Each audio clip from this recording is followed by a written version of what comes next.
Sekutu dan Belanda. 1. Kedatangan sekutu yang diboncengi Nica. Setelah berhasil mengalahkan Jepang, Komando Sekutu Asia Tenggara di Singapura mengutus 7 perwira Inggris di bawah pimpinan Mayor A.G. Greenhalgh untuk datang ke Indonesia pada tanggal 8 September 1945. Pada tanggal 16 September 1945, rombongan perwakilan sekutu mendarat di Tanjung Priok, dipimpin oleh Laksana Muda W.N. Partison dan C.H.O. van den Vlesch, wakili Dr. Gugurtus Joanus Konmuk, kepala Nica. Sekutu menugaskan sebagai komando khusus untuk mengurus Indonesia dengan nama AFNAI. Tugas AFNAI menerima penyerahan kekuasaan dari tangan Jepang, membebaskan para tahanan perang dan interniran sekutu, melucuti dan mengumpulkan orang Jepang untuk kemudian dipulangkan, menegakkan dan mempertahankan keadaan damai untuk kemudian diserahkan kepada pemerintah sipil, menghimpun keterangan tentang penjahat perang dan menuntut mereka di pengadilan. Indonesia mengetahui bahwa Nica berniat menegakkan kembali kekuasaannya, dan situasi berubah semakin memburuk saat Nica mempersenjatai kembali tentara KNIL yang baru dilepaskan tangan Jepang. Terjadilah perlawanan rakyat di berbagai daerah. Nica dengan kealuan-ikun Inggris melancarkan provokasi dan melakukan teror terhadap pemimpin nasional, sehingga terjadi pertempuran di berbagai daerah seperti Surabaya, Bandung, Ambarawa, dan Sulawesi. Pertempuran di Surabaya pada tanggal 10 November 1945. Pada tanggal 25 Oktober 1945, dipimpin oleh AWS Malabi, mereka mendapat tugas untuk melucuti tentara Jepang dan menyelamatkan sekutu di Surabaya. Kehadiran tentara sekutu ini disambut baik oleh pemerintah dan rakyat Jawa Timur.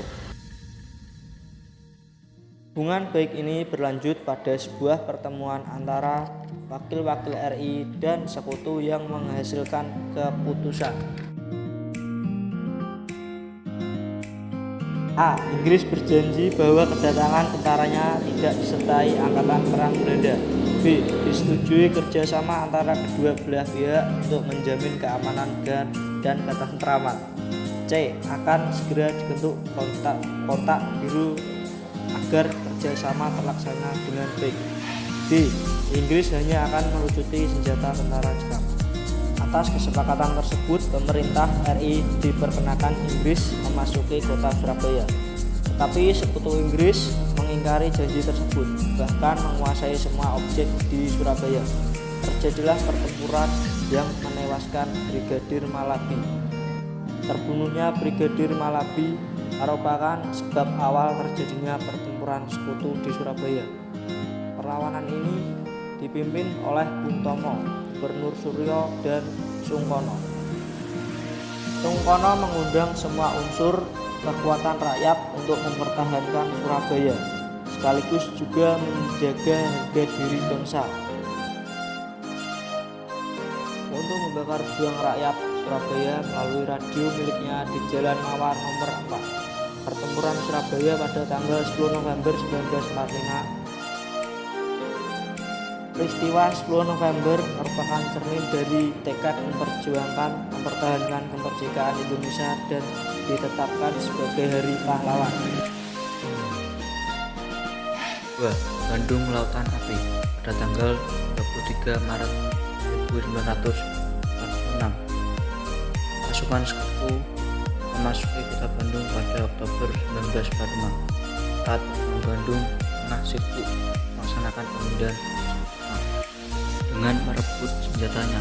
Tentara sekutu yang baru datang langsung mengeluarkan ultimatum yang isinya mereka meminta paksa senjata yang diperoleh dari tentara Jepang. Selain itu, sekutu meminta kota Bandung bagian utara dikosongkan pihak Indonesia selambat-lambatnya pada tanggal 29 November 1945 dengan dalih menjaga keamanan kota Bandung.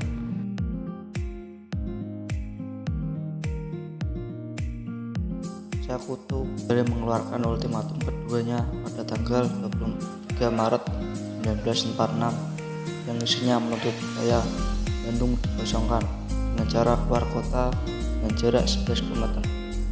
Namun markas TNI di Yogyakarta meminta agar kota Bandung tidak dikosongkan.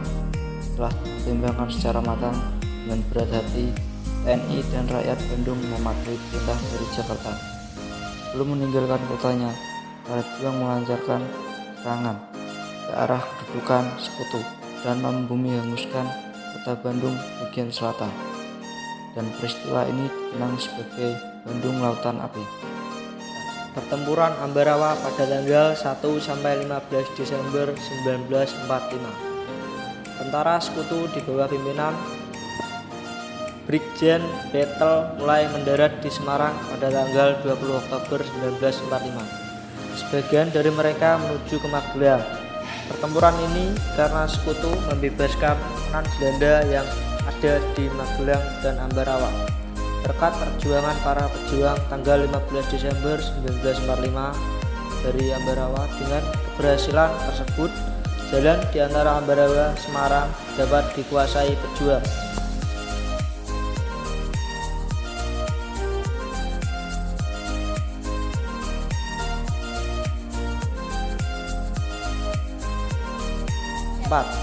Perjuangan rakyat Semarang adalah serangkaian antara rakyat Semarang dan tentara Jepang. Pertempuran yang menjadi sejarah dari kota Semarang 15 sampai 19 Oktober 1945 waktu itu adalah masa transisi kekuasaan Jepang ke Belanda. Dan seharusnya kekuasaan Jepang sudah berakhir.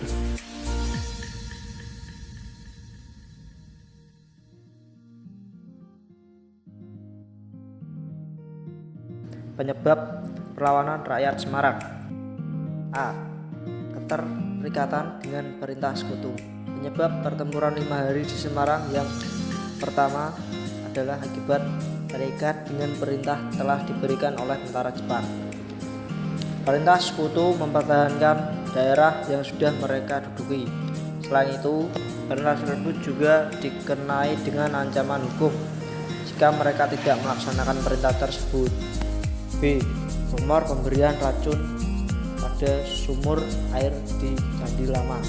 Adanya desas-desus pemberian racun yang ada di Candi Lama oleh Jepang yang sekarang ini dijadikan salah satu bangunan bersejarah di Semarang. Pemberitaan tentang pemberian racun tentunya membuat rakyat warga menjadi resah, terutama lokasi sumber tersebut menjadi satu-satunya sumber air di Semarang. Sekutu mendaratkan pasukan di Pulau Jawa, dan pemerintah Semarang curiga Sekutu mulai melontarkan pasukannya di wilayah Pulau Jawa. Indonesia mulai khawatir jika Jepang menyerahkan senjata-senjatanya pada Sekutu, serta beranggapan jika kesempatan untuk mendapatkan senjata harus dilakukan sebelum Sekutu mendarat di Semarang. Kecurigaan ini semakin bertambah karena pasukan Belanda yang bertambah dengan Sekutu. 5. Berita proklamasi di Sulawesi. Pasca proklamasi kemerdekaan Indonesia 17 Agustus 1956, setelah proklamasi dibacakan dan R. Soekarno resmi menjadi Presiden RI yang pertama, ia segera menugaskan Dr. Sam Ratulang sebagai Gubernur Sulawesi Selatan.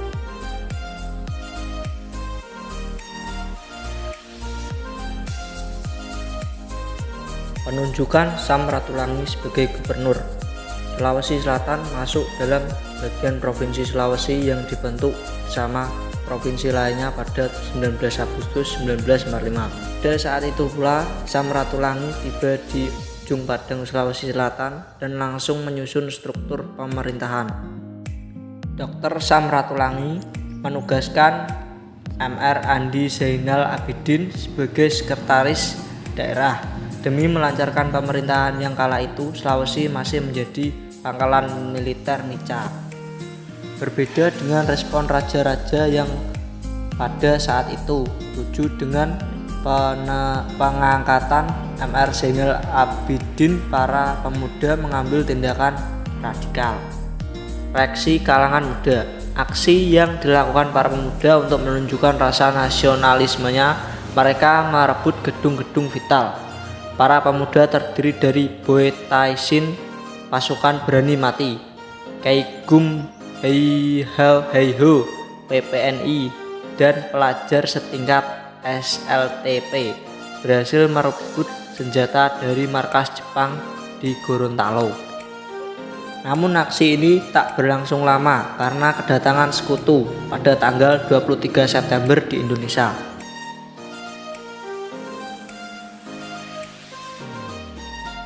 Kehadiran sekutu dalam mempertahankan kemerdekaan, rakyat Sulawesi terus melakukan perlawanan terhadap Belanda yang kembali datang melalui Nica untuk merebut kembali Indonesia. Dibentuklah kelompok-kelompok perjuangan seperti Laskar Pemberontak Rakyat Indonesia Sulawesi atau LAPRIS dan Pusat Pemuda Nasional Indonesia atau PPNI. Para pejuang berhasil merebut markas Nica dan sekutu, namun banyak pejuang yang gugur dan ditangkap.